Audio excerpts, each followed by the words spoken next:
আমি অ্যাকচুয়ালি প্রথমে ব্লাস্টে জয়েন করেছিলাম। ব্লাস্ট হচ্ছে একটা হিউম্যান রাইটস অর্গানাইজেশন যাদের মূল কাজ হচ্ছে নারীদের সহায়তা করা। যে সকল নারী দেখা যাচ্ছে যে আমাদের সমাজে তো সব নারী ইনকাম করে না, অনেকে আছে যে টাকার অভাবে মামলা করতে পারছে না।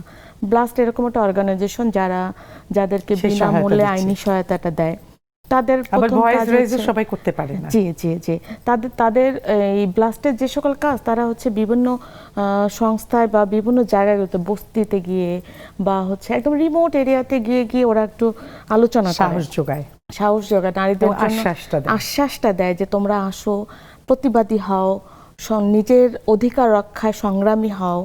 তো তাদের প্রথম আমি ওই সেক্টরে কাজ করেছি, এই জন্য আপনার সাথে একটু শেয়ার করছি। সেই জায়গাটায় মানে এক ধরনের বিনয়ের দরকার, এক ধরনের বিনয়ের দরকার। হ্যাঁ, তো ও ব্লাস দেখা যেত যে প্রথমে সালিশ করতো যে আসলে মামলা কিন্তু একটা সলিউশন না, কখনোই না। মামলা কিন্তু বেসিক্যালি দেখা যায় যে অনেক ক্ষেত্রে সম্পর্ককে নষ্ট করে দেয়। হ্যাঁ, তো প্রথমেই উচিত সমঝোতা করা। এই সমঝোতাটা কিন্তু একটা বিনয়।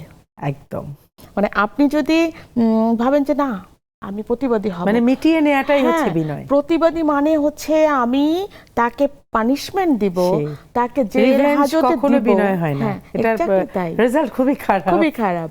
তো আমি ওই অর্গানাইজেশনে কাজ করতে গিয়ে শিখেছি যে বিনয় হলে আসলে মানুষ নিজে লাভবান হয়।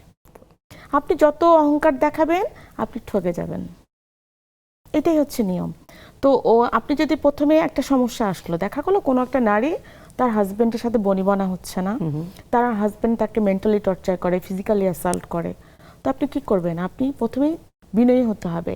আপনারা পরস্পরের সাথে বসেন, কথা বলেন যে কোথায় সমস্যাটা আইডেন্টিফাই করতে হবে। একটা ব্যাপার আছে যে আমি যখন কমপ্লেইন করব আমি কিন্তু আমাকে সেভ করে করব, মানে আমি টোটাল আমি রাইট, আর যার বিরুদ্ধে করছি সব দোষ তার। আসলে কিন্তু বিষয়টা তা না। হ্যাঁ, এই জন্য আমার মনে হয় কি প্রথমে যদি আপনি যে কোনো সমস্যার ক্ষেত্রে, আমার কাছে মনে হয় যে কোনো সমস্যা কিন্তু ভালোবাসা দিয়েই মিট আপ করতে হয়। হ্যাঁ, একদম বসে আলোচনা করে। এবং অবশ্যই একটা প্রবলেম কিন্তু আপনাকে স্যাক্রিফাইস করতে হবে। আপনি যদি বারবার মনে করেন যে না আমি কেন স্যাক্রিফাইস করব, আমি কেন করব, মানে আমাদের মেয়েদের ক্ষেত্রে বারবার এটাই মনে হয় যে আমি একা কেন স্যাক্রিফাইস করব, ও কেন করছে না। আবার আপনি তার কাছে শুনবেন, সে বলবে যে আমি তো স্যাক্রিফাইস করতেছি, সে কেন করতেছে না। এই জন্যই কিন্তু বিনয়ী হয়ে একে অপরের একজনকে বিশ্বস্ত কাউকে থাকতে হয়, মিডিয়েটর বা একজন মানে থার্ড পারসন দরকার হয় যে আমাদের এই দুইজনের বিনয়টাকে নিয়ে সে একটা সলিউশন করতে পারে।